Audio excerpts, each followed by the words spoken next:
This is the Lone Crater YouTube. We hope this video helps. You begin by securing the area and protecting floors. Make sure power is off and furniture is moved. Once done, score a small test patch and spray with warm water mixed half water, half fabric softener or wallpaper remover to loosen adhesive. Wait 5–10 minutes so the solution penetrates. Then use a putty knife at a low angle to lift the paper edge.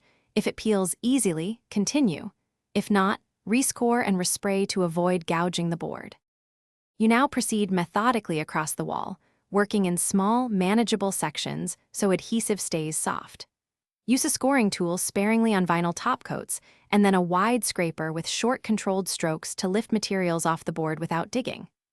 Once a strip comes away, wipe residue with a sponge and warm water. If paste remains, apply more solution and let it dwell 7 to 10 minutes before scraping again. Keep checking for paper-backed layers that peel differently. You finish by removing all residue and letting the wall dry completely. Rinse with clean water and a mild detergent, then dry.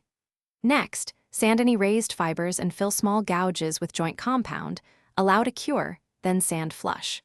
Once smooth, vacuum dust and apply a stain-blocking primer to seal the board before painting.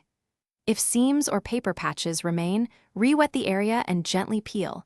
If adhesive resists, use a heat gun briefly and re-scrape to avoid tearing the wall. Thanks for watching. Consider subscribing if we helped you.